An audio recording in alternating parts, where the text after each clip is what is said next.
Good afternoon, everyone. It's great to be here virtually with this co-sponsored event looking at the post-election analysis. We have faculty here from the McCormack Graduate School and from the College of Liberal Arts, Departments of Economics and Department of Political Science. This has been a momentous last 4 years. In fact, at least two of our panelists today, Professor O'Brien and Professor Ivanova, were on a similar panel after President Trump won the election in 2016 to try to analyze and predict what might happen in the 4 years that followed after that. I would say that the last 4 years have been such a roller coaster that many of their predictions were exactly spot on, but many things that I think they probably could not have even envisioned have happened in the last 4 years. And that last 4 years have culminated in an election that I think none of our panelists and none of us here in the audience could have predicted. And in fact, the aftermath also is something that none of us have experienced, at least in this country. And we face a future that is kind of launched on the backs of the worst pandemic that we have gone through, with fractious politics domestically, uncertain international affairs going on. And how do we make sense of all of that? That's part of what we're doing today. In fact, this is the first of 3 panels that we're organizing in collaboration with a couple of other colleges on campus. This is the first one. There'll be 2 others, one in January, one in February, where we'll have faculty expertise looking at a variety of different domestic and international issues. This first one is going to dissect both the election itself.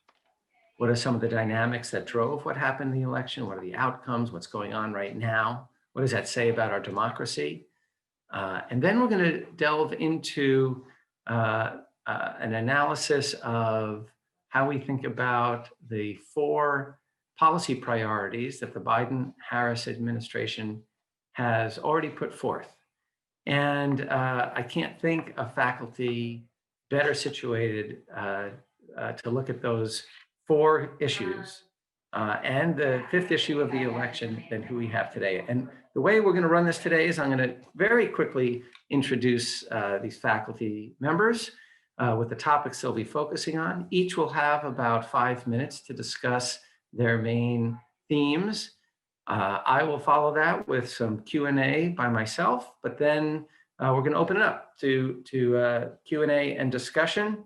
And you'll see that there's a chat at the bottom of your Zoom screen. We're all getting expert in that. You can put your questions in the chat, and I can use that in the follow-up conversations after the presentations.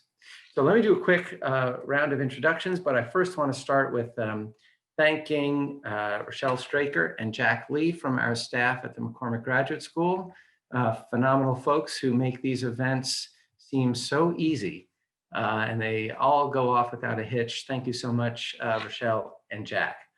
Okay, so here's our panel today. We have Professor Erin O'Brien, Associate Professor of Political Science in the College of Liberal Arts.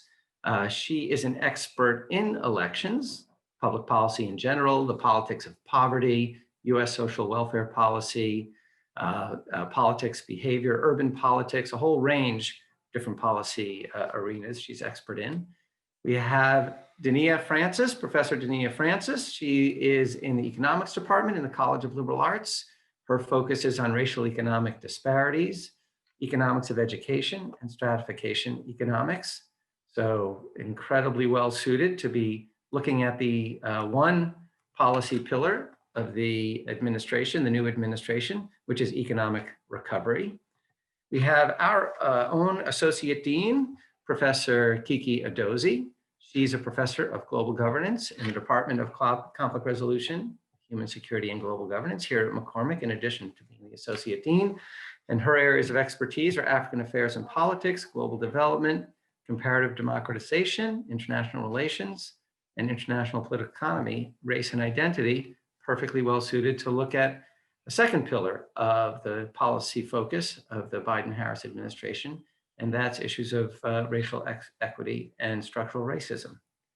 We have Lori Nasai Jefferson. She is the director of the Center for Women in Politics and Public Policy, and also the director of our Gender Leadership and Public Policy Graduate Certificate Program, which is housed in our Public Policy Department at McCormack. Her focus is on health disparities, public health, women's leadership, and intersectionality. She's going to talk about the third pillar of the policy focus, which is on COVID recovery and the public health dimensions of COVID recovery. And our last panelist is Professor Maria Ivanova. She's a professor in the global governance and the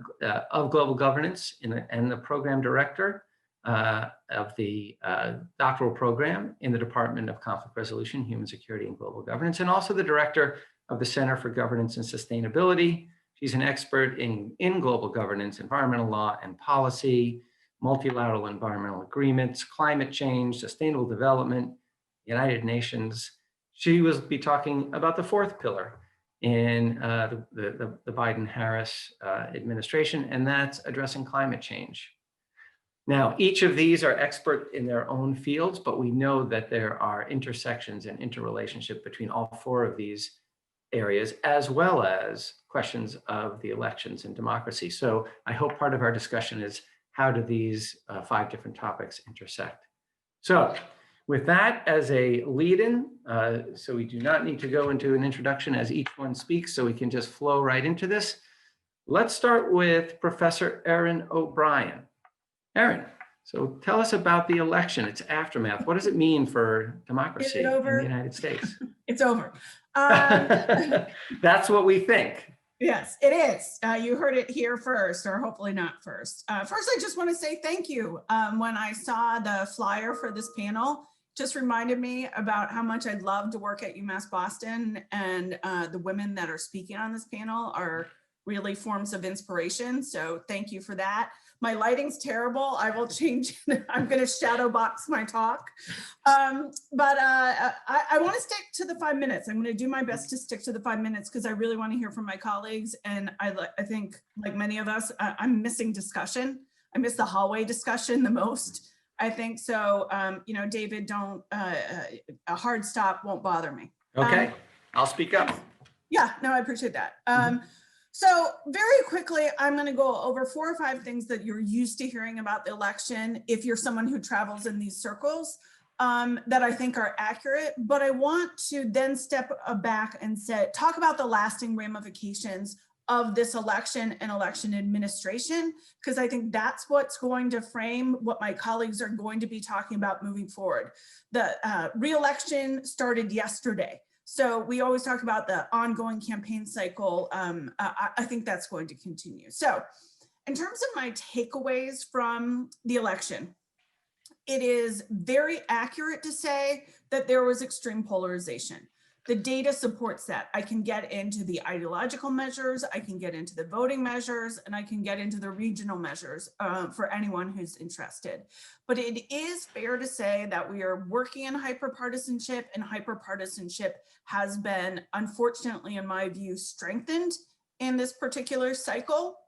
I call myself a progressive. I understand myself as a progressive, but I'm a political scientist first. And I think we need to take seriously Biden overperformed Democrats. Biden overperformed Democrats in Congress, in the Senate, at governor's office, and in state legislative races.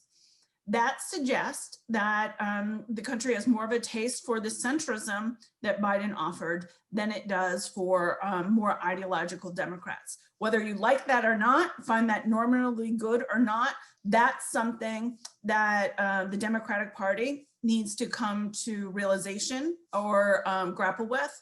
One would think maybe the Republican Party would do the same, but the past is prologue and they have not done that. Third, I think it's incredibly important to look at the amount of money spent. I mean, I know no one on this call is getting bonuses, right? Just because we're all at the amount of money spent, the Biden campaign, when we combine campaign contributions, campaign spending and outside group spending, $1.6 billion was spent by Joe Biden and $1.1 billion was spent by Donald Trump. There's a lot better uses for that money. I mean, we're in COVID. Two other things I'll say before I get into the lasting effects. A lot has been made of, and I think fairly, that after an empirically verifiable disastrous Trump presidency, just from the perspective of the COVID virus alone, Trump got 74 million votes. That said, that 4% margin is the second largest margin, victory margin for Joe Biden.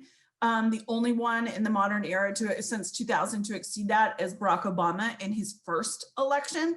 So I think both those facts are true and need to come out or be highlighted. In terms of moving forward, my colleagues are going to get into the really nitty-gritty issue specifics, but for me as a political scientist, I think all those conversations about environment, vaccine, public health, inequality, all those conversations are now taking place in a context where a sizable percentage of Americans who voted distrust the electoral process itself. Now, let's not romanticize. Many individuals have distrusted the electoral process for years, but usually it's because they were systematically not allowed to be in it or prevented from being in. It's something different to go after election administration. That distrust that's being inculcated in the voting system, we got through it this time. But I know enough about public policy and the way in which you soften the ground, if you and that's what allows for this disruption moving forward. So I'm wildly concerned about the way in which the ground has been softened to not trust campaigns and elections. Polities do not function without that. I'm not a Pollyanna. I know a lot of you on this call. I'm sort of an underreactor to most things. It'll be fine. I think this is a Republican decline. And I think that distrust being inculcated in the system is a serious blow. And last but not least, I had this moment of like, as an election administrative scholar, like, oh, we're expanding the access to voting, early voting, mail-in voting. You know, Massachusetts has made real gains here. And we saw that there were returns at the polls. I think from, as a scholar of voter suppression, we've spent a lot of time, I know I have, looking at the way in which we suppress the vote before you get to the ballot box. Now there's going to be increased attention to how you do it afterwards. And I think mail-in voting, which is like the easiest, most base reform, is something that will not move forward and will affect future elections. So I'd be happy to talk in any more detail on all of that, but that's where I'm going to leave it so I can listen to my colleagues and enjoy the conversation. Wow, that was I'm also going to pull my shade. Okay, that was 5 minutes. But I mean, I don't want to lose this thread of one of the last things you said. So I'm gonna, and now I'm realizing I'm probably gonna do this with each speaker, is just ask one question of you that follows up, because I found it fascinating when you talked about the distrust for the election process. Earlier this week, Raffensperger, the Secretary of State in Georgia, who many say has been doing a very admirable job in upholding the administrative part of the elections, he said, and I'm quoting, "All this talk of a stolen election, whether it's Stacey Abrams or the President of the United States, is hurting our state." Do you see an equivalency there in Stacey Abrams' argument of stealing an election and the President's argument about stealing an election?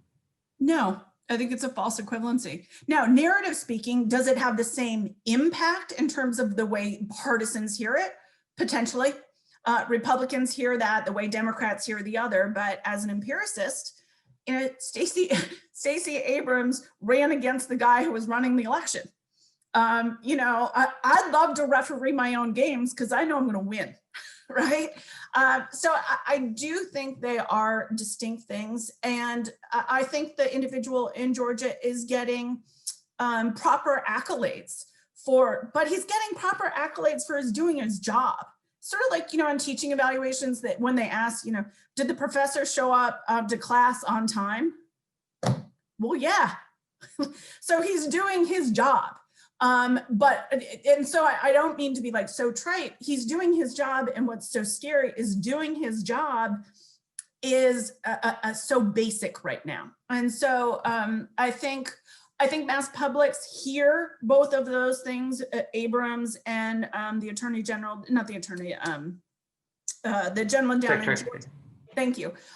That's heard in similar ways. But when I look at the facts on their ground, they're very different. She's saying you shouldn't have been able to rig the rules. Donald Trump is saying, unless I win, the rules were broken. Yeah. All right. Thank you. All right. Let's take a look at the economic recovery. So Professor Francis, we heard this week or the end of last week, it was announced another, I think, 800,000 people are on the jobless rolls. There's debate in Congress on a recovery package. Certainly the Biden-Harris administration has really focused on economic recovery, at least in how what kind of policies they're talking about. Can you tell us how you view what the policies that are being proposed, what impacts they may have, or anything else about what this tough road that we're facing? That's right. Excellent. Thank you. First, thank you to you, David, and the sponsors for inviting me to this important conversation. And thank you, Aaron, for that great setup. That was fascinating and excellent. I'm going to share my screen because I wouldn't be an economist if I didn't put up a few charts. So let's see. Okay, so to jump right into it, I have 3 key points about the post-election economic landscape, where we are right now. One is that obviously we've had unprecedented levels of unemployment due to the pandemic, and what I would classify as a stagnating recovery right now. The second point is that we're looking at a tale of 2 economies when we think about the effects of the pandemic recession and the recovery. I'll talk a little bit about that. And then the third key point I'll make, I could make many more, but I'll be brief. The third key point I'll make is that we're also seeing, of course, rising intergroup inequality when we look specifically at gender and race. Okay. So this is a familiar chart to everyone. This is just showing unemployment and seeing, there was this big spike, obviously, in March and April, and then we've seen some recovery. The next thing, I just kind of zoom in a little to show you that the recovery is not as steep as the initial spike in unemployment. And then to underscore this notion that we are seeing a little bit of stagnation when it comes to economic recovery. This is showing the rate of job growth. This is a chart from Economic Policy Institute, and obviously we had this, huge negative job growth in the early months of the pandemic, and then we saw, we recovered some jobs as the economy started opening back up in the summer. But what we're seeing now is that job growth again tapering off. And I think what this is showing, at least what I believe this is showing, is that yes, we saw some initial gains from opening back up and getting some people back to work, but some businesses are gone, right? And some businesses are not coming back, and some of those jobs are not coming back as fast as just reopening the economy would have people presume. Okay. This is hot off the presses from Economic Policy Institute, I think Heidi Sherholtz, showing that the official unemployment numbers, right, this is from the November jobs reports, right, show 10.7 million are officially unemployed. But she points out that this is undercounting because it's not counting the 5 million who've dropped out of the labor force, right? The 7.1 million who are employed but experiencing underemployment, right? Cut in pay and hours that's affecting their incomes and their livelihoods. And then the 3.3 million of those who are unemployed but are misclassified that the Bureau of Labor Statistics themselves have discussed. And so when you add all that up, it's more like 26.1 million workers who've been hit by the COVID downturn.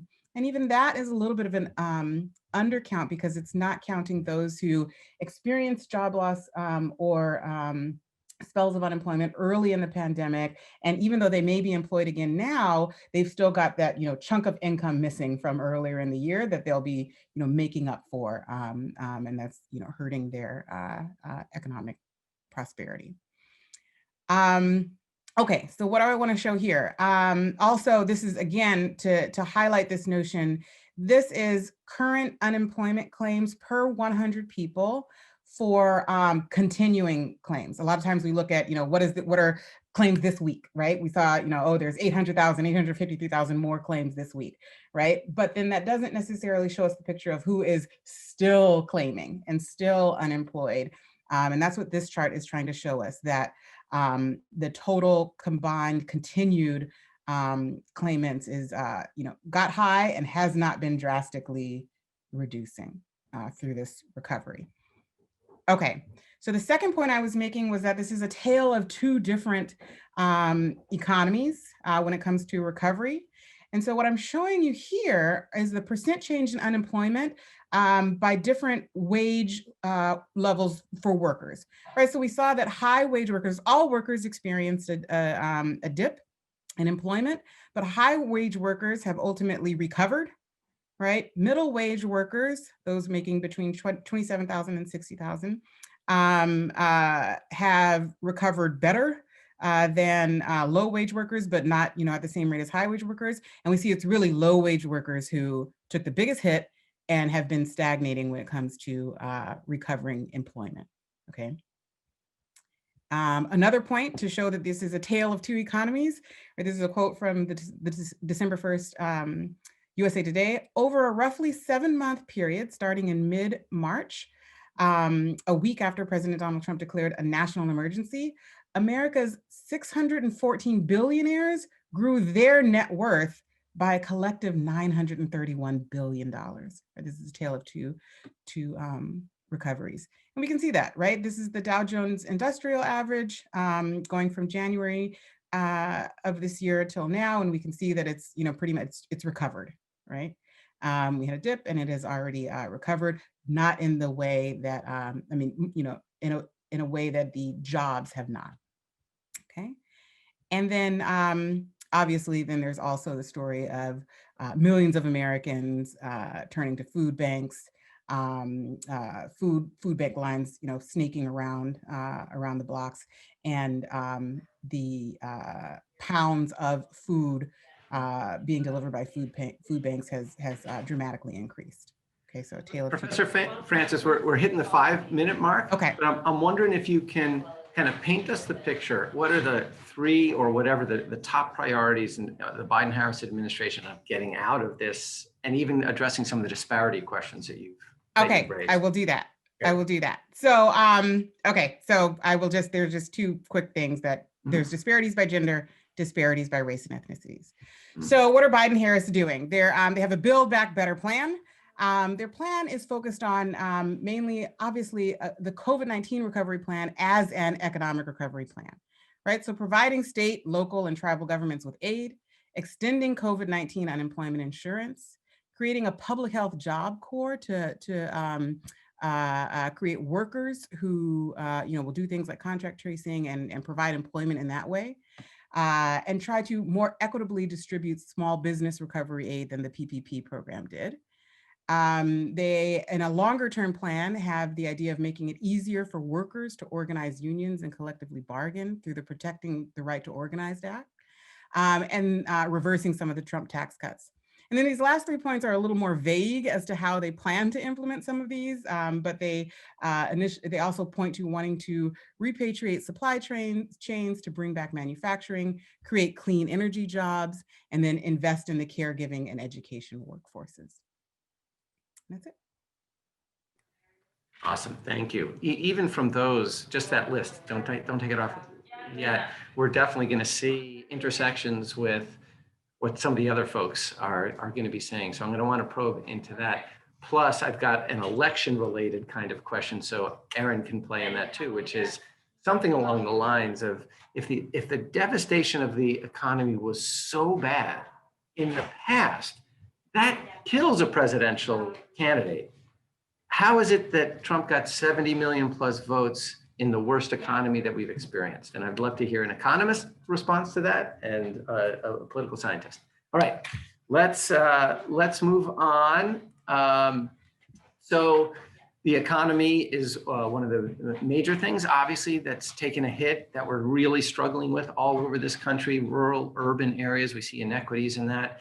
And that's a mirror of of what's going on in this country, or it has exposed what's going on in this country that just unbelievably in the last 6 months with the murder of George Floyd, we see this intersection of questions of structural racism, economic impact, COVID impact, and certainly in my lifetime, the discussions about racism and how to address structural racism have never been as the fore as they are now. And again, this is a pillar of the Biden-Harris administration to address in some kind of way. And so let me turn it over to Associate Dean Kiki Adozi. Tell us your interpretation of this and what you might be expecting. Thank you, David, and thank you, panelists. Great to hear from you. So let me invoke an Obama legacy for everyone. Take you back to really sort of a dynamic article that was written by Ta-Nehisi Coates in 2017, titled in the Atlantic, but titled, My Black President. I think it was November 7th when Biden was giving his thank you and appreciation and acceptance speech. He was thanking everyone really who helped him, but he made this statement. He said to African Americans, "You were there when I needed you. I've got your back." So this solicited a debate about whether or not Biden would be our third Black president. And of course, our first Black president was Bill Clinton, and our second Black president was the real Black president, Obama. But, with Biden sort of invoking, race relations and the importance of the African-American agenda, we're still asking the question, will he be a Black president as well? And so there are three things to think about when trying to understand, his, four-tier agenda and race relations being central. One is the Black vote. In a positive way, it was the Black vote that, gave Biden the presidency. And I'll talk a little bit about that. But on the other hand, it's something that certainly Erin raised about the question of voter suppression and how that is targeted at Black communities. The other issue is Kamala Harris, and you see my background here. The Kamala Harris effect, the historic first woman, that's great, but first Black woman, first Asian woman, first multiracial, diverse, woman to be elected as Vice President of the United States, and Biden's role in that. And so on the other hand, there's this big, the discussion about the politics of Black representation and the Biden-Harris cabinet. And the third thing, the most important thing here, is the George Floyd legacy. And the controversial, I heard you, Erin, saying that Democrats really have to face, the reality that this is a moderate world. Soon after, Biden won, Obama came out, Modern Joe came out, and sort of blamed defund the police for the loss of many seats in Congress. However, the Black community, the diversity community is looking to see how defund the police will be used, to invoke the legacy of George Floyd vis-a-vis really, the reform in criminal justice in a substantial way, right? One that, sort of represents the, imaginaries of, racial justice in criminal justice reform. So let me just talk about a little of those things, if I have time, David. The Black vote is so important because this is Biden, who was, as a primary candidate, losing, he lost New Hampshire, he lost Iowa. I mean, we thought that Buttigieg or Bernie Sanders, were much better candidates. And so how did, North Carolina, the majority Black North Carolinians, vote? They said no to Buttigieg, no to Elizabeth Warren, no to, Bernie. But, they wanted Biden. And, that vote in North Carolina and then South Carolina, really propelled Biden into, being the forefront candidate and ultimately win the election. But on the other side of that, as President Trump, launches his million lawsuits, I mean, I think there've been 53 of them, they are targeted at, Black communities, Philadelphia, in Pennsylvania, Gwinnett County and Atlanta, in Georgia, Milwaukee, in Wisconsin, and they're both here, they're targeted at the sort of notion of Black suffrage, is a new sort of term coming up again because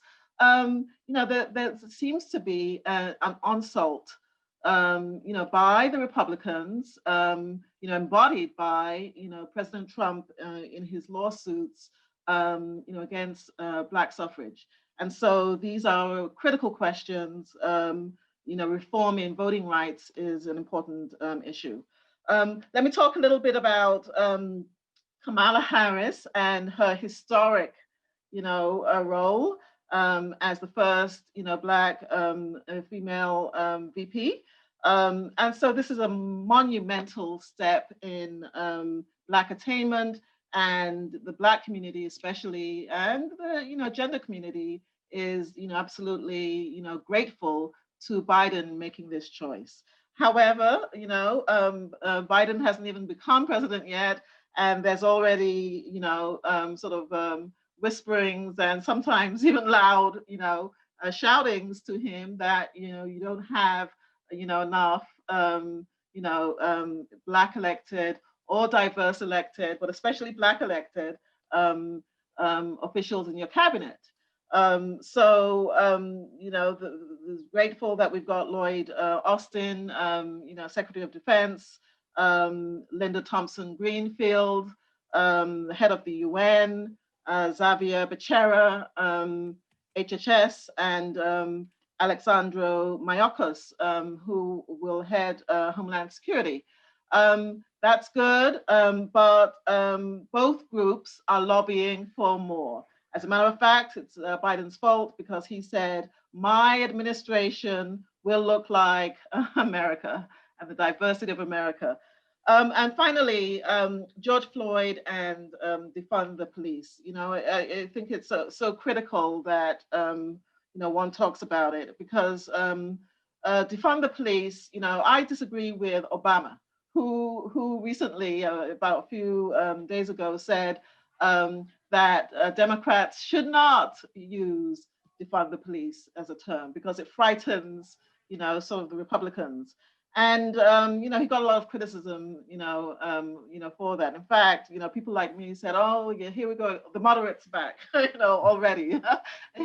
They couldn't wait because the defund the police. Of course, it doesn't mean literally, eliminate police forces. Of course, it doesn't mean all police are bad. No, it's simply a symbol, that sort of reflects, many of the things that we need to do, from a policy perspective in reforming, criminal justice so that it will be equitable.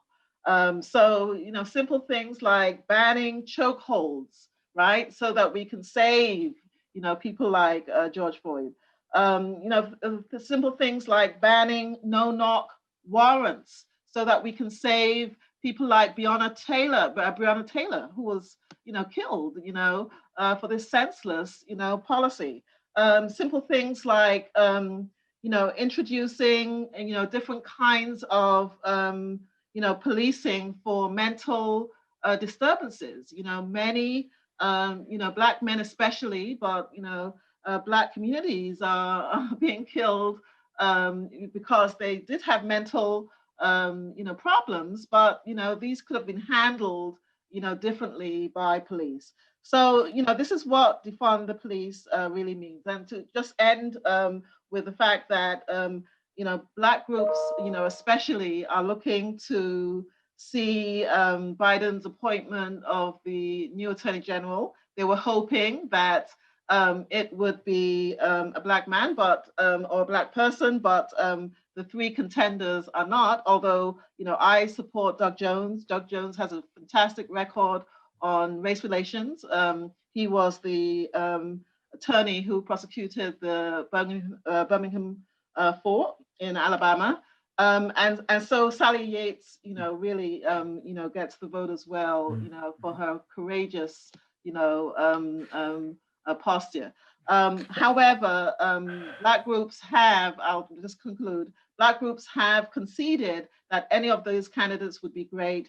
However, they want Biden to establish a new position, very similar to our position here at UMass Boston, a special advisor to Black Life, but this would be a high cabinet position, a cabinet secretary on race relations and diversity and equity. Okay. All right, thanks. Wonderful. Thank you, Professor Dozy. And you've outlined how appointments are key to the Biden-Harris administration's addressing structural racism, and some on police reform. As we continue the conversation, I want you to jump in on what are the angles on the economy, on COVID, on climate, on elections, that policy things that Biden and Harris might be pushing. All right. Good.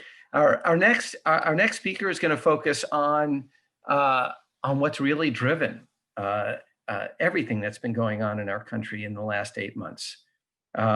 We are continuing not even to peak right now. We are continuing to climb in COVID deaths. We just passed a gruesome day of 3,000 deaths. The same number died yesterday, more or less, that were killed on 9/11 in a terrorist attack.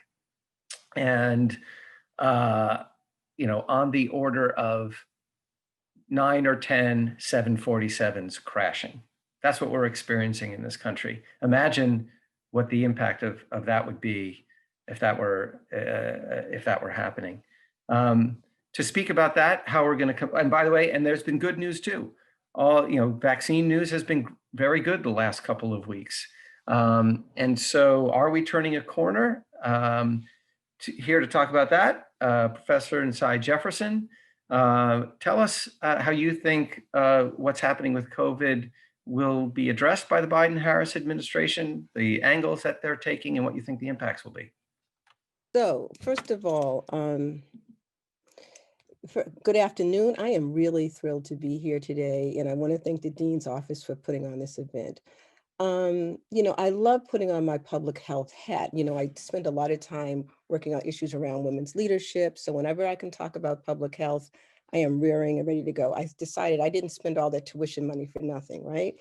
So as David mentioned, COVID-19 is forever in the news. It's everywhere in our lives. It's omnipresent. And, some of the headlines we hear, as David just mentioned, U.S. records more than 3,000 COVID deaths in a single day, another new daily high, nearly 223,000 new cases reported as U.S. tops the previous high. The FDA panel expect to address allergic reaction links to Pfizer vaccine. Another headline is how the pandemic will affect Black and Latino children's education and wealth for years to come. And another headline is 18 states and the territories have seen more than a 25% COVID increase in the last 2 weeks. And in Massachusetts, I think it's something like 137% increase in over 2 weeks' time. So again, since March 2020, COVID has been a daily reality in the lives of Americans. It has affected everyone. If I ask any of you today, how has COVID affected you? I'm sure you could give me a laundry list. And most of them negative, but I'm sure some positive as well. So what I'd like to do today is highlight briefly information on the number of cases and deaths in the US and highlight who is disproportionately impacted. However, I will mainly focus on the Biden-Harris transition and in their plans to address the reduction, hopefully, eventually, the eradication of the virus. As part of this discussion, I really want to spend some time dialoguing with all of you around the political and social obstacles to move us in that direction. And I think that sometimes we get really excited about the progress, or we get really excited about what's not happening, but we don't really think about the implications, particularly in terms of moving forward.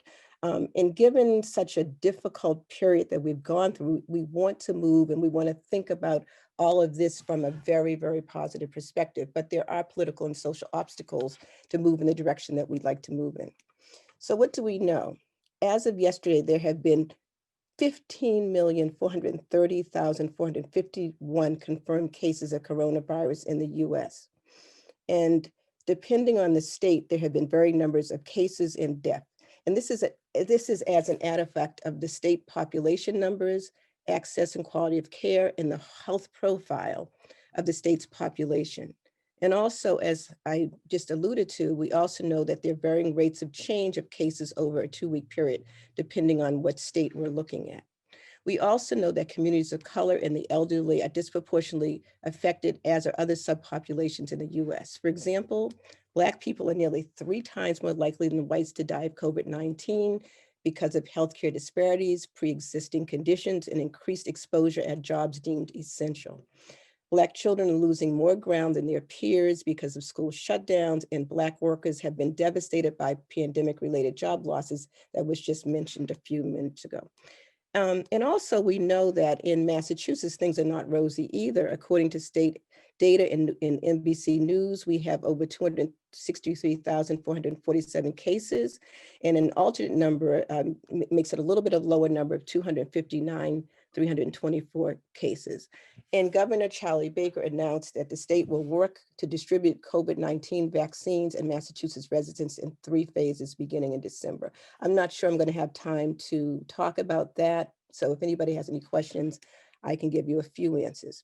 So what is the Biden-Harris administration doing in reference to COVID-19? So one of the things that we know is that the president-elect formally announced several members of the healthcare team on Tuesday to lead the COVID response. And the areas that he's particularly focused on is accelerating testing, fixing the supply chain, and distributing the vaccine. And he has a 3-point plan for his first 100 days in office to help get the vaccine under control. So one is this 100-day masking effort. He's asking everyone for the first 100 days of his administration to wear a mask, and he will actually sign an executive order on day 1 to require masks in federal buildings and during the interstate travel and on planes, trains, and buses. So, one of the questions I've been asking is, okay, how effective is this? Will people follow the rules? And I could ask a number of other questions in reference to. But if you're looking at the scope of this particular executive order, require a mask in federal buildings and during interstate travel on planes, trains, and buses, is that as far as he can go in reference to an executive order? That's one question I'll ask. He will also be working with governors and mayors to do the same in their states and in their cities. So that's another way of broadening his perspective and his way of wanting to eradicate the virus. And, but he also is saying he wants the commitment to go beyond government action. And he's actually hoping that the American people will do their part in terms of wearing these masks. And it's really interesting how he frames, and he framed it this way in the election as well.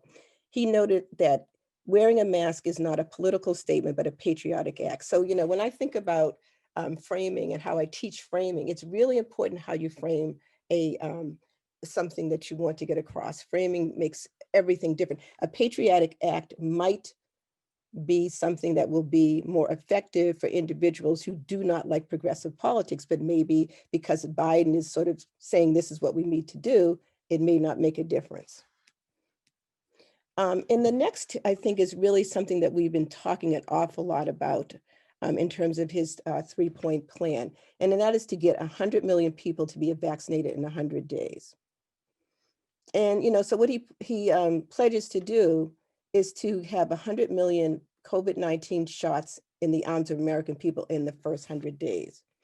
And he's trying to stress that he's doing this based on and guided by science, and that this is not any kind of political move, but it's more of a scientific action to get us where we need to go. And of course, one of the things we know is that this is including healthcare professionals on the first rank, as well as people in long-term care, and as soon as possible, educators. And I always laugh and I said, you know, I wonder how much Jill is in his ear all the time on this. And as someone who is, you know, interested and committed to gender equity, I hope that she, and I also hope that Kamala Harris keep on putting things in their ears. But this is what I think is really important when we start thinking about the obstacles in terms of making sure that 100 million people are vaccinated in the first 100 days, is that, you know, even Biden admits, as well as others, that vaccine distribution is going to be very difficult, and it will probably be one of the most costly operational challenges in the nation's history. So again, you know, how is one thing to say this is what we want to happen, it's another thing to actually make it happen. And I think the other piece of this is not just the operational challenges, but it's also the funding challenges. You know, so, you know, Biden and others are urging Congress to fully fund this distribution. And they're basically suggesting, without the urgent action of Congress around this distribution, that if not sufficient resources are not provided, then there will be a real chance that, you know, this effort will be slowed and stalled. And what are the implications of that? And I think the last of the 3-point plan is to get the majority of schools open by the end of the first 100 days. And, you know, this whole thing about getting kids back in the classroom is really very important. And they're even saying that, you know, low income and poor kids really need to be in the classroom. But again, all children. And so, you know, the 3 provisos to getting the schools open are to fund and protect students and staff with PPEs for workers, barriers in the buildings, mask cleaning staff, equipment and supplies. And also, along with that, of course, is that the states and the municipalities make sure that they're putting forth public health measures in place that, you know, individuals should follow. So again, you know, there's a hope that the schools will be opened, most of them within the first 100 days. So, you know, one of the things that I think when we think about this is that people are cautioning that it will take longer than all of us would like to get vaccinated. We're in COVID fatigue right now. Even though the numbers are going up, what we're also seeing is that people are becoming weary and they're becoming tired, and they're not being as careful as they need to be. And also there's others who are still saying, you know, you're messing around with my civil rights. And so one of the things that the Biden-Harris administration is hoping that if they can put these measures in place in the first 100 days, it's not going to change things immediately, but it will in many ways change the course of the disease. And I think the other thing that's really important to note is that when we think about vaccine implementation, again, the effects will not happen immediately. And, you know, there probably won't not be a reduction in the spread or deaths until late spring, when, you know, second phase immunizations take place around people who have comorbidities, and also, of course, the general population. So I just want to sort of give you a little bit of a laugh for a minute, and maybe it's not a laugh, maybe it's quite serious. You know, while Biden and Harris are really trying to move squarely in another direction from Trump's, Trump is saying, despite the exploding number of cases, he's defending the continuance of the tradition of having an indoor Christmas party by saying it's just a Christmas party. Right? So I thought that was really interesting. And on the other hand, Biden is taking a much more cautious approach in terms of his inauguration. And according to James Clyburn, who was the minority whip, and I would say Clyburn has everything to do with why Biden is in office today, will have most of the events virtually, except for the swearing in. So again, you sort of juxtapose the, you know, it's just a Christmas party to something that's really, really important, like the inauguration, you know, being virtual. I think the last thing I want to say that I think is really important is what are some of the key issues? And I think we can talk about them. And, you know, it's really interesting. Trust has been brought up more than a couple of times today. And one of the things we know is people of color, particularly Black people, have trust concerns around this vaccine. Most want more information. Most do not believe that they can count on the federal government to work in their best interests. Some are in COVID denial, not just people of color, but many are in COVID denial. And some people of color and others that don't trust say that I want to wait and see, what is going to happen in terms of other people who take this vaccine. They want to know whether or not why these drugs and these vaccines should be fast-tracked. And they want to know whether or not Blacks were in the clinical trials and could Tuskegee happen again. I'm just going to give you one or two quotes just to give you an idea. Right, hold on, Lori. We're well over 5 minutes. Okay. And I want you, what these thoughts are. My guess is they'll tie in to a whole bunch of the other issues. I am seeing so many connections to what other folks have raised. Are these two thoughts that can hold for the Q&A? Yeah, I'm just going to say, I'm going to just give you 3 words. I'm going to give you trust, informed consent, time, language barriers, and cost. Those are the 3. Great, because one of the questions you're making me think about, I think Maria is going to talk about too, and I'm really curious, you mentioned the role of science and how Biden-Harris is thinking about science differently as they're rolling out their COVID plans. And so I want you to think about the connections between what Maria's about to jump into and see what kind of overlaps there are. So the 4th crisis that the Biden-Harris administration wants to tackle from the get-go is the climate crisis. Yeah. So in the midst of all of this summer that we've been struggling with COVID and the tanking economy, have been hurricanes and wildfires and more reports that show what the potential impacts of climate change are going to be. And here to talk about that is Professor Maria Ivanova, an expert on climate change. So Professor Ivanova, what are the Biden-Harris plan for dealing with climate? Thank you, David. And I'll echo my co-panelists here in really being excited about this opportunity. And indeed, the integration of all of these issues is amazing. And I'm delighted to be part of this campus where there are so many experts, and now how we integrate, how we put that puzzle together, or that quilt will be something to do in the months ahead. And I'd like to start by saying that climate change policy is perhaps one of the sharpest distinctions, very much in the public eye, between Trump and Biden. And so I would like to make 3 points in the next 5 minutes. One is the need to acknowledge climate change. One cannot solve a problem until one recognizes that a problem exists. 2, the requirement for regulation. Regulation as a solution to the problem, both domestically and internationally. And 3, the importance of implementation. The implementation of these regulations domestically and internationally. We can acknowledge a problem, we could have the solutions. Until we implement the solutions, the problems are not going to be resolved. And so I'll walk you quickly through these 3 different topics. So the acknowledgement of the problem, and this is exactly where science comes in, David, right away. So President-elect Biden recognizes not only a climate change problem, he calls it explicitly climate emergency. And he has said that there is no greater, and I quote, there is no greater challenge facing our country and our world. And so he has made also the so-called Biden promise, science, not fiction. This is from his plan, the Biden promise, science, not fiction. And I want to add here that importantly, with the right investments, one could indeed reach the developments that we have only seen in science fiction to date. So we could actually have science fiction in climate change as a reality. And even how we are convening today was science fiction just a few years ago. And yet it is our reality today. Second, on this acknowledgement issue is that Biden has not only acknowledged that climate change is a problem, that we have a climate emergency, but he has a climate plan. He has articulated a climate plan and has articulated the need for those investments that I talked about.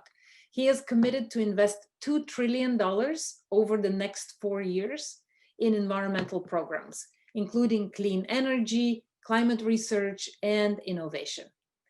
And third, Biden has asserted that in his acknowledgement of the problem, and that internationally has already made the difference because he has appointed a climate envoy already, none other than John Kerry, former Secretary of State and the former senator of our own state, Massachusetts, who is a clear champion of climate legislation and regulation.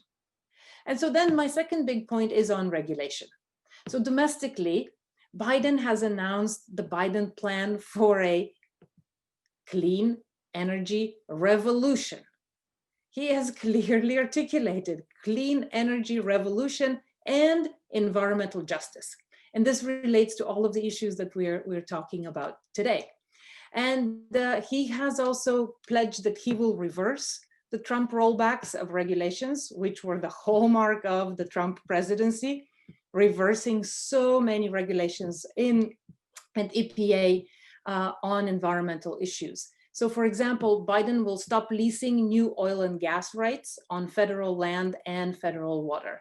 And he will use the power of the federal government in terms of procurement, in terms of building costs, building codes, standards, requiring public companies to disclose their carbon footprint. And then internationally, he has pledged that his first action will be to rejoin the Paris Climate Agreement. And domestically, the United States is set then under a Biden administration to meet that very ambitious goal in the Paris Climate Agreement to reach net zero emissions no later than 2050 and a 100% clean energy economy. And so third and final is the implementation of all of this. So how will he do it? One, he has said that he plans a series of executive orders. What happened in the previous administration was a number of executive orders that reversed the Obama era regulations. And so Biden plans to just have orders to reverse the reversed orders on all issues, climate and environment. But this is tough because it invites legal challenges, and then the next president can reverse those as well. So the more sustainable, the more kind of long-term solution or approach is to have legislation, to go through the legislature. And that will be difficult. But Biden is known, his hallmark is reaching across the aisle. And so what happens in Georgia in the runoff elections will be critical to what's going to happen in the Senate. And that will determine to a large extent what will happen on a range of regulation issues. And so Biden's ability to reach across the aisle can be tested in a way. But as we see and as we await what's happening in the Supreme Court, we know that the political climate is very difficult. And so finally, implementation will hinge on the administration working with the key actors who actually make a difference. And that is industry, that is cities, states, and campuses. So indeed, I'd like to leave with this thought. What will UMass Boston do?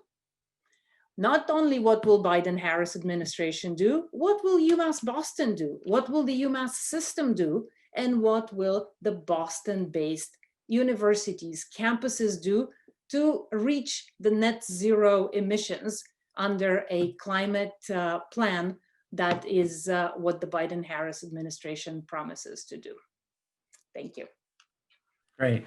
Thank you so much, Professor Ivanova. This is, I've been thinking as the five of you have been speaking, because each of you, as I said at the beginning too, but each of you pointed to ways that there's intersection. So I'm going to try something that I didn't prepare you for, and that is a really quick speed round in which I'd like you to say quickly how your topic or what Biden-Harris policy of your topic intersects with another topic that was raised by another panelist. So what's the policy that Biden-Harris are going to put in place? Maria, I'm going to ask you first, on climate change that intersects with something that one of the other panelists said. Okay, and I'm going to go backwards through the panel. So Maria, you're up. Yes. I would like to say that the Biden plan is called the Biden Plan for Clean Energy Revolution and Environmental Justice. So that relates to all of the issues that have been discussed in terms of the racial issues, in terms of the health issues, in terms of the economic issues. All right, great. Lori?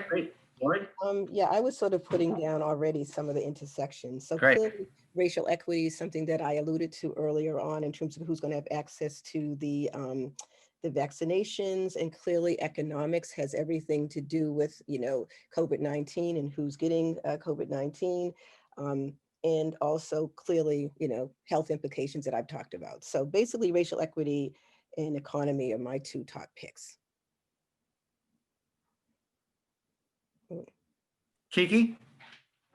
Yeah, I mean, I think I mentioned, Erin's intersection with elections, and policies around reform to the Voting Rights Act, and definitely sort of eliminating these voting suppressions that are going on in urban communities that are targeted to minority communities.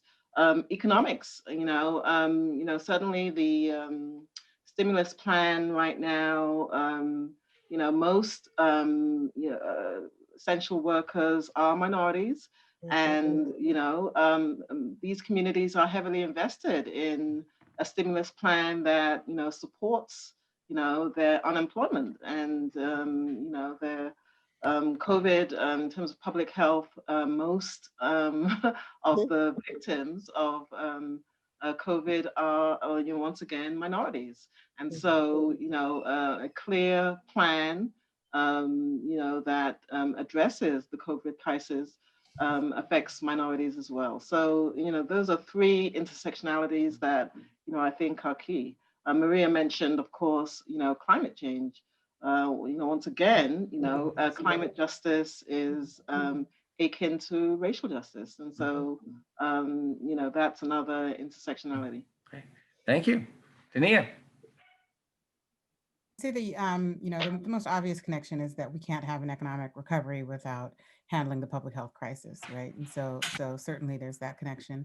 And then the Biden-Harris transition team has been clear about wanting to create more clean energy jobs and have that be, connected to economic recovery and economic growth over time as well. Great. And Erin?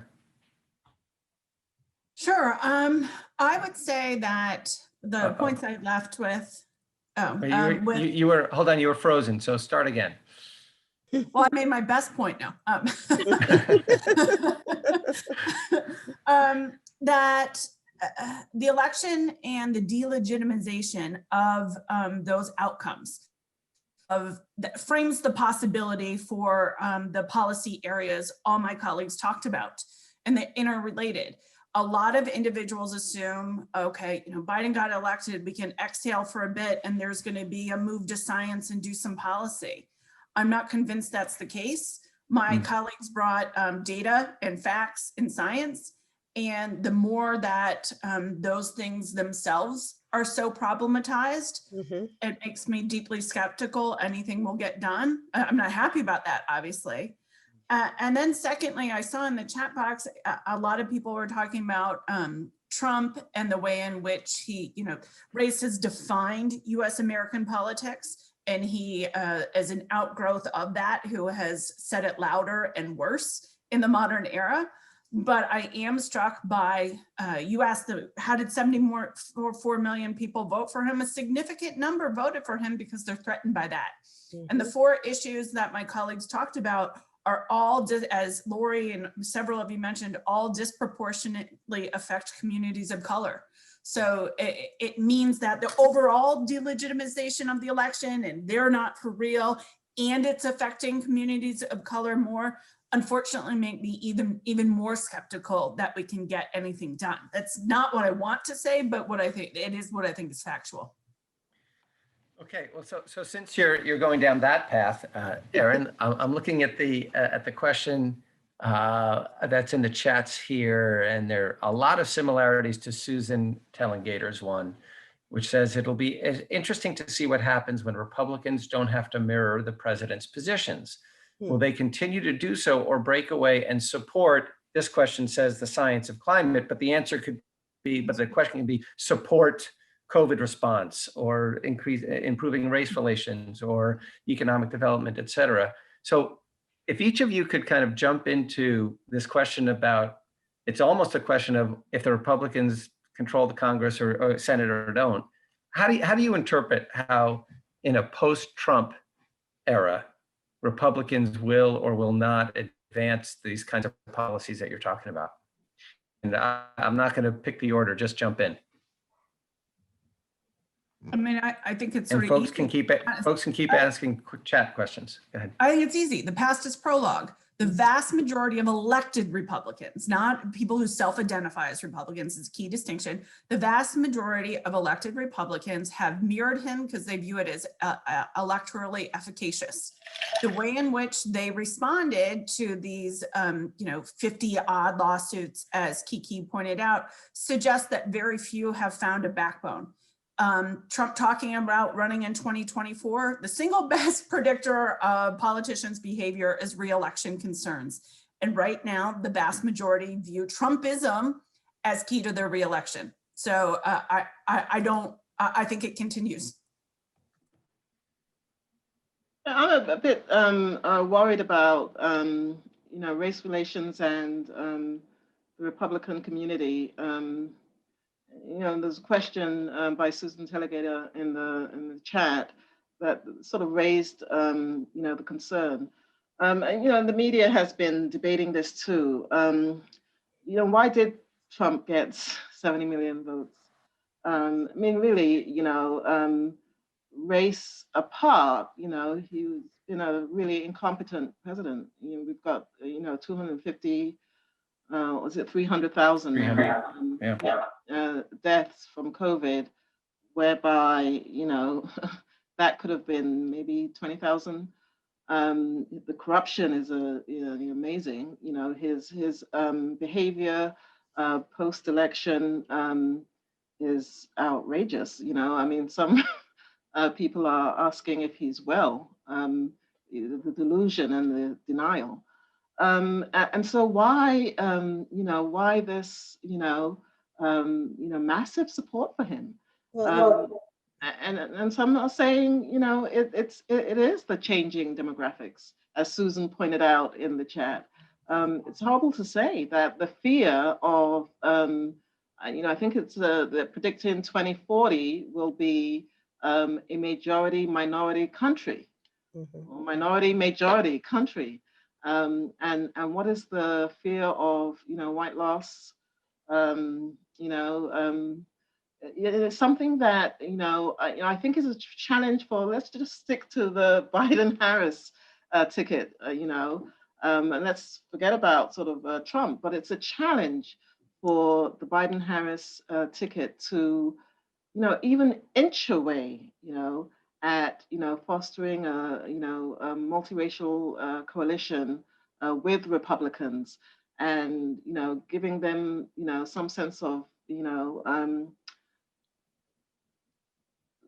that they shouldn't be fearful, of diversity and the changing demographics. And how we do that, I think Biden is the best person to do that. That's why, even though he wasn't my candidate, I think I could see why, he won. But he's got a hell of a challenge to sort of reach out to a really, fearful, white electorate that, we can run, this country, this diverse country with shared power, shared interests, shared visions, and that can be win-win. Yeah. And my sense is that, we have to think about why did Trump win to begin with? How did he end up winning the election? And so clearly, I've always been of the mind that he was saying things that were on people's minds for, quite some time. And, you know, he made it to office because that's what people at the end of the day did not want to say, but they wanted somebody like him in office. And I think that if you're thinking about, you know, what impact does that have on Republicans and their behavior in office today, they're going to still want to represent those individuals who are still thinking the way in which Trump thinks. So I think this is still about representation, and it's about the representation of those individuals who do feel disaffected and do feel as though they are losing in this game of American life. So, you know, I agree with Kiki, you know, how do we move forward in reference to that? And I also agree with her that, you know, Biden is the best person because of technically where he came from. But the question is, even as he's placing people of color in his administration at high levels, people are saying that Obama couldn't even have placed as many as he did because of the fact that Obama was a person of color and people would perceive him as having favoritism. So I think at the end of the day, it's going to be a very, very difficult challenge. I think with regard to economic policy, I think that Republicans and Democrats have been far apart for so long on economic policy that it's not a question of the Trump influence, right? I think that you know, the Biden-Harris administration is going to be going up against people who have fundamentally different views about how to grow the economy or stimulate the economy or get us back into recovery.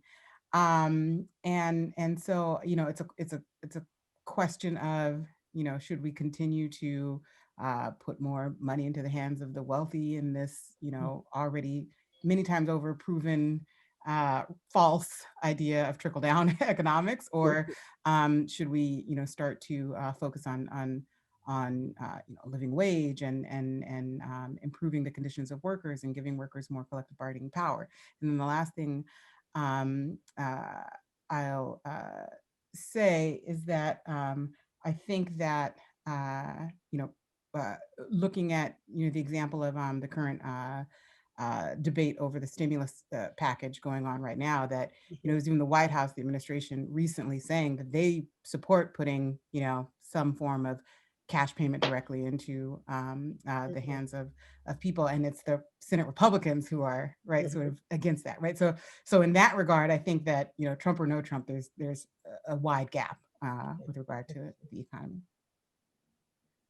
I'll just say in regard to environmental policy, it's actually quite stunning that this is where the party has gone, because all of the environmental legislation was passed when there was a Republican president, and that was Richard Nixon in the 1970s. The largest pouring out of Americans into the streets of this country was on Earth Day in 1970. When it was 10% of the population was out in the streets. And then the president enacted all of the environmental laws, created the Environmental Protection Agency, and that was a Republican president. And I just listened to John Kasich today, the former Republican governor of Ohio, and he was saying, what is happening to this party? And this is not. So to your question, David, what Trump is doing is not what the Republican Party is for. And he said, I am still where I am. The party has left me. And he was asking, what is the party doing on the environment? And I found this very, very important. And I think that there are real voices there in the Republican Party. As Aaron was saying, there is a Republican Party, and then there's the elected Republican officials. And I think if one could get to that, it will be very important. And I think that is where the role of universities is. I saw Perry's question in the chat, the role of universities, and we could talk more about this, but digging out those histories and saying that, you know, the past is the prologue. The past is not uniform. And can we bring out the examples of where there was leadership by this country, by the Republican Party, and resurrect that leadership? Thanks.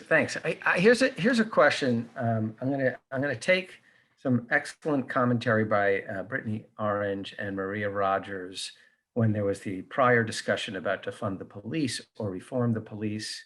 I'm going to combine that with Lori's comment earlier about the importance of framing. And here's a question that I have for you all.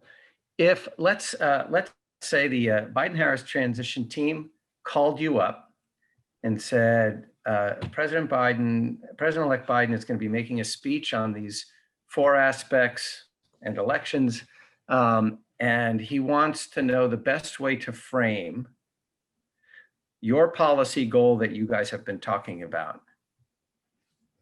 How should the new administration frame these issues to maximize the chance that progress can be made in the way that you want the progress? I'm knowing that this is a partisan, or I know that you're experts in this field. You've all talked about policy goals that will improve people's lives in different ways. How do you frame those issues? How should Biden-Harris frame those issues that increases the chance that that the goals will be met? Well, see, my initial reaction to that is that's difficult, because I always feel like you're framing to an audience. And I think there's multiple audiences that you're needing to persuade. So in order to find a grand framing that would work for everyone, I think that would be difficult. So, maybe that's a political answer to a question, but I think it depends. I would frame the entire climate agenda as one of integration with all of these other issues that we were talking about, and how one makes progress on the equity issue, on the health disparities, on the economic concerns. But ultimately, I would frame the issue as responsibility. And I think that's what can reach across the aisle, is responsibility.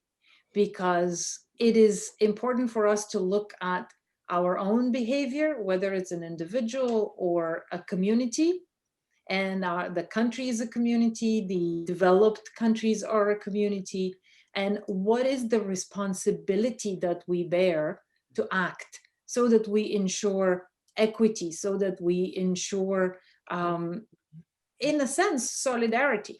And I know that solidarity is not a word that's been used very much in this country, but it is gaining more and more traction, because ultimately, what this pandemic has shown us is that we are only as strong as the weakest member of society. I think I want to answer your question, David. Are you still there? I want to. Yeah, I'm still here. I just turned my video off because I was having connectivity problems. Oh, that's fine. I just wanted to answer your question in reverse, or just the way that I'd like to sort of engage the talking point. Going back to this notion of defund the police, and is that the right frame? The moderates in the party, the Democratic Party, already are sort of complaining that it's not just defund the police, it's the notion, as Erin said, that a progressive democratic agenda is a problem. The rest of the country doesn't really want that, especially the Republicans. So it's the defund the police is the problem. Climate change, aka AOC, the Green New Deal, is a problem, by them, and so is Medicare for all, or healthcare for all. These are problems. The moderates are saying, right? That you need to reframe, so that you can pull in, these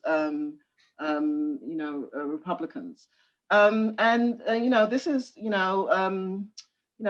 it's really, creating a lot of fear, for those of us that call ourselves progressives and that fought hard, right, to push forward a progressive, vision, for America. If we, just let's take public health alone, and with 300,000 people dead, if we can't, get Americans, the wealthiest country in the world, to invest in universal healthcare of some sort, we can't stop trying. It's healthcare for all, would be my framing. Let's substantially, do climate change. Not at the figures. The Green New Deal is an intersectional, climate plan that intersects with the economy, with community relations. So I want to continue to frame these issues the way that your progressive social movements are doing, even if that loses some.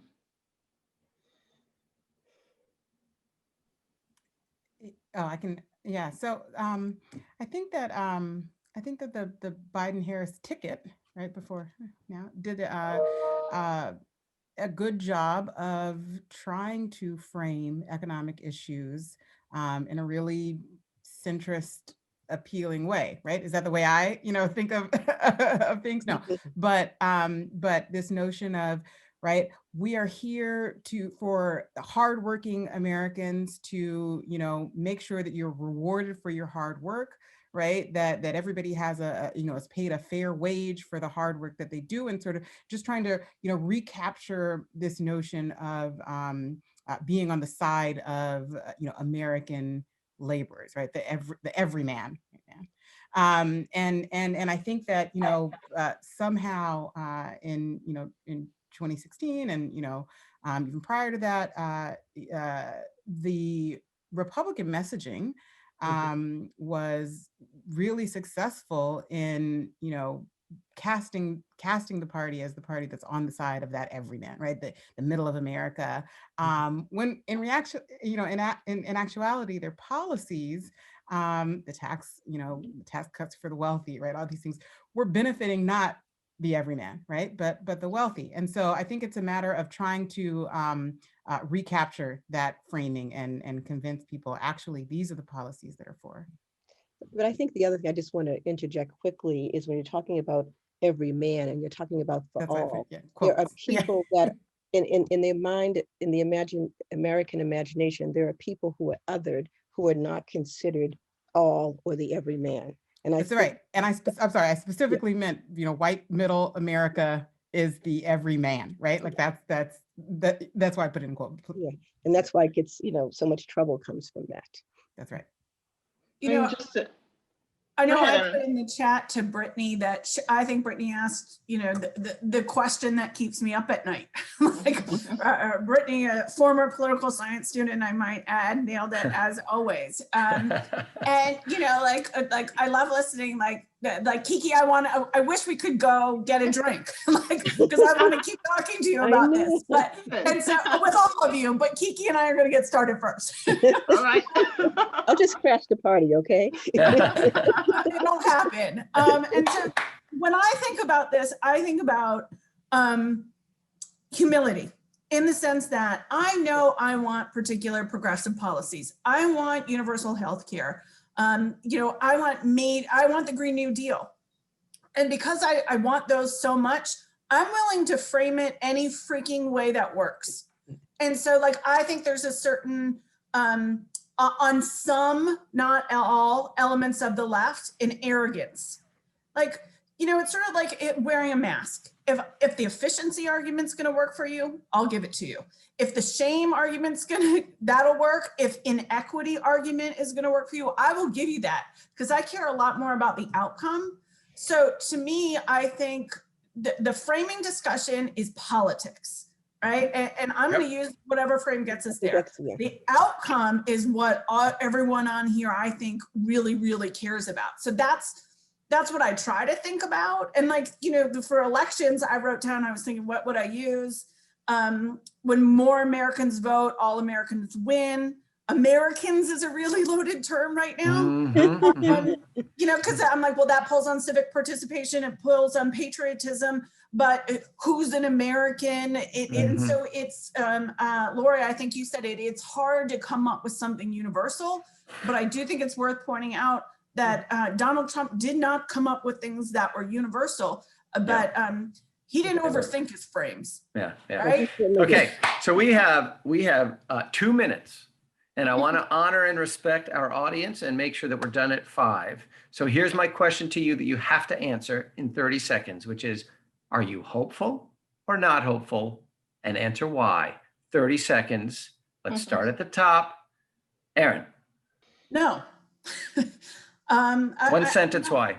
Yeah, I'm not hopeful because I think we're not even having the same conversations and we're not having it with each other. And there's not a whole lot of grace. So that I'm not hopeful. Thanks. Tania? I'm hopeful, mainly because I feel like at least we are getting back to some responsible governance a little bit, right? And I think that that's something to be hopeful about. Thanks, Tania. Kiki?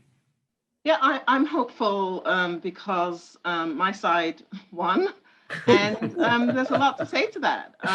You know, beating an incumbent is, you know, always historically, you know, sort of incredible, right? You know, we did that, and we did that. It wasn't a small margin. You know, it was about a 4%, you know, in the popular vote, and the 306 in the Electoral College to 232 was significant, and the swing state you know, votes that were, you know, sort of you know, tough. There were between 15,000 and 40,000 votes in all big, you know, swing states. So it means that Americans are listening. We're not going to have it all at once, you know, but I'm hopeful that we'll continue to push the needle forward. Great. Kiki's also hopeful because Kamala Harris is looking over her shoulder this whole time. Lori. Thank you, David. Lori? I am hopeful because I feel like that's the only way I can be, because if I'm not hopeful, then I won't be motivated. I won't keep pushing. And again, we have Kamala Harris in office, woman of color, and that, you know, is very, very important to me. You know, I'm the gender race girl. So there you go. Maria, last word. Yes, I am hopeful. And it is because I will, as Christiana Figueres said, who made the Paris Agreement happen, impossible is not a fact, it's an attitude. All right. What a wonderful way to end, wrapping up all of these really complicated issues with these pearls of wisdom. Thank you so much to the 5 of you. Just fantastic. I had no idea how this might turn out, but this has been incredibly exciting and interesting, and it delved into tough topics. Thank you, audience. The chats were great. Your comments were great. Really appreciate it. And like I said, this is the first of 3 panels. Look forward to January and February, where some of the questions that are raised here will be illuminated by actual policies, perhaps legislation, regulations, executive orders. We will have a sense of what President Trump is doing and what Republicans will be doing. That's been a big topic today. So again, thank you so much to the 5 of you. Just such important pillars in our community to advance this conversation. So thank you very much, everybody. Have a wonderful evening.